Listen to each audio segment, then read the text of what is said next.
Now, moving on, Donald Trump has secured his front-runner status in the Republican race with a landslide Iowa win. It took just half an hour for the former president to secure his 30-point win in the first primary contest after his diehard supporters battled freezing conditions to vote. After applauding his opponents, Ron DeSantis and Nikki Haley, Trump celebrated his big win and turned his attention to the future of America. This has been an incredible experience. The people have been, this is the third time we've won, but this is the biggest win. They said, well, if you win by 12%, that's a big win. That's going to be very hard to do. Well, I think we've more than doubled that, I guess, tripled it maybe. The big night is going to be in November when we take back our country, and truly, we do make our country great again. Well, joining me now to discuss this, American political commentator Michael Graham, who regularly helps us out on these kind of things. You've got to love the Donald, Michael. He hasn't had a good word to say about Big Ron or Nikki Haley for about 3 years. And suddenly, big thanks to my colleagues, my friends. You know, they did well, but not as well as me. His good friend, Vivek Ramaswamy, who dropped out of the race last night, and he's polling around 6% in New Hampshire, which is the next state a week from today. And most of those votes are likely to go to Trump, and that's good news for him. And obviously, not obviously, one of the things I think I may have heard is Trump laying the groundwork so that if it looks like he needs someone like Nikki Haley on his ticket to cool everything down, to get some of the more frustrated, less than fan Republicans on board. Could it be a Trump-Haley ticket? He was, like you pointed out, he suddenly had nice things to say about a woman he was just calling bird brain 24 hours earlier. Yeah, but that is, the Trump, the gift that keeps on giving, of course. I mean, I hadn't actually thought of it like that. Of course, somebody else had that bright idea, didn't they, similarly, called Joe Biden, who took his female vice president at her word. She stood by his side, and the smart money at the time said, well, Biden won't make a full term in office because he's just not capable. Well, and remember, Ronald Reagan was viewed as this kind of wild-eyed conservative back, in the day, and George H.W. Bush was the more establishment, moderate candidate who, by the way, wildly outperformed Reagan in the Iowa caucus back in 1980. But Reagan crushed everybody in New Hampshire, and it was Katie bar the door after that. And then Reagan reached out and put HW on the ticket. That's the common thing. Parties obviously have, you have the more traditional wing, you have the ideological wing, you have the angry, frustrated populist wing, and you want more representation to unify people. And Trump's message last night was unity. And one great way to unify people is to win more than half the vote by yourself in a multi-candidate race and have these so-called, challengers both 30 points behind you. So there's a real question people are asking, which is the primary over? Are we going to go through a few more states, New Hampshire, Nevada, South Carolina, all towards an inevitable outcome? And Inside Sources hosted a roundtable this morning with some strategists from New Hampshire, and they worked very hard to not say it's over. But it was hard to find other things to say. Yeah. And in terms of, is it over? That was the question. I mean, you could look at Iowa in isolation and say, well, it's not that surprising that Iowa went that way, although the margin of win is staggering.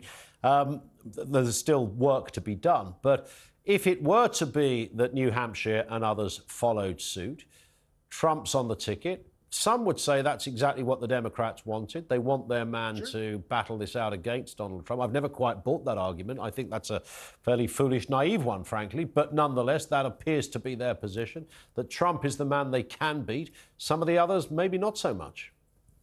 Yes, that is the kind of conventional wisdom is Trump brings so much baggage. Biden is so weak. The only way no one's going to vote for Joe Biden, but they will vote against Donald Trump.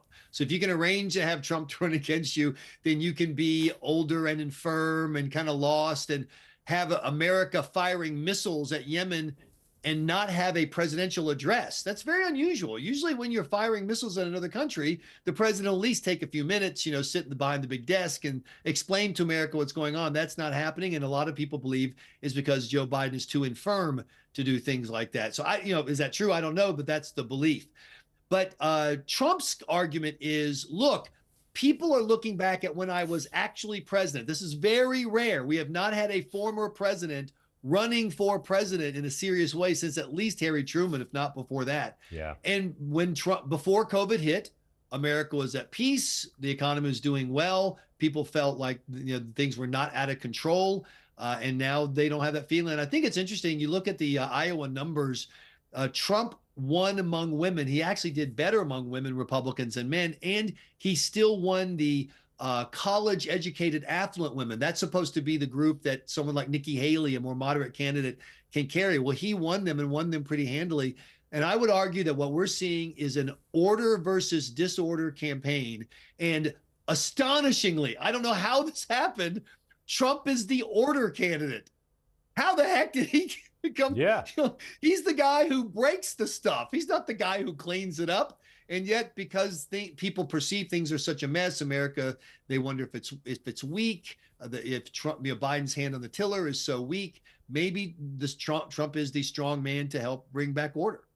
And just talk us through it a little, if you would, Michael, how this process works. I mean, look, you know, the United States are our friends, our nearest cousins, and all the rest of it.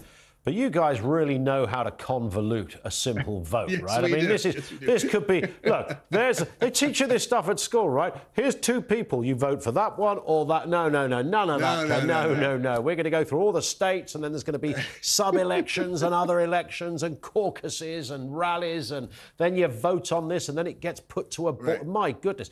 What is going on here? What actually has to happen next then? How does this process fully work? So last night you had the caucus, which is the one, a few states do this. And it's basically like a party meeting. You get the party together. People actually talk about how they're going to vote. In the Democrats, you publicly show, like you actually go stand in a corner with the candidate you want, and everyone knows how you voted. Republicans, they talk and then they stick their ballot in the box like normal. By the way, something that helped Trump last night, the networks called the election 30 minutes after the caucuses began. In a lot of places, people were still giving their speeches for why you should vote for Ron DeSantis or why you should vote for Asa Hutchinson, and they'd already called the race. That's how big Trump's win was. So that's interesting. Now you go to a bunch of primaries, which is, you know, your party has a vote. And that's what's going to happen in New Hampshire a week from today. In New Hampshire, no Democrats are allowed in the Republican primary, but they do allow what they call unaffiliated voters. That is, you registered to vote, but when they ask what party are you with, you said, I don't want to pick either one. You're allowed to come in. And the thinking is those voters are going to do better for Nikki Haley, the former UN ambassador, than they will for Trump. But multiple polls show that even though she does better with them, Trump still wins. The latest poll from New Hampshire, the average of the last 5, Trump is winning by about 15, 45 to 30. So what's then you go? What is the difference between a caucus and a primary then?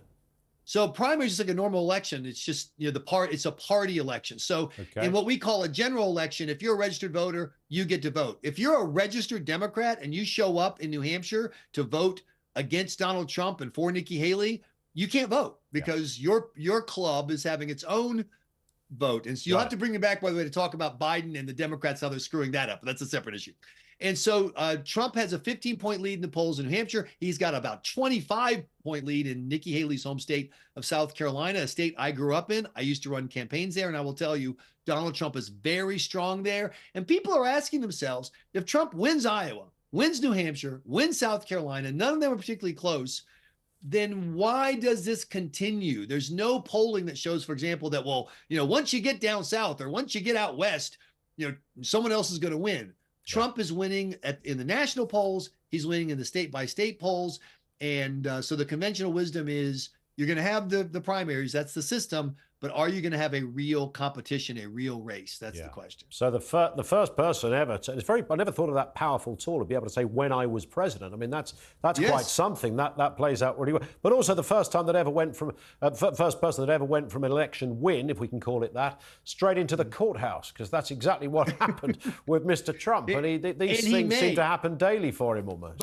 But your conversation you were just having about immigration and migrants, et cetera, that has emerged as the #1 issue among Republicans, and even more surprising, it's a number 2 or 3 issue among Democrats. And Trump can point to, he says, you know, look, put me in jail, but even from jail, I'll be better than Joe Biden, who has had 6 million people come into the U.S.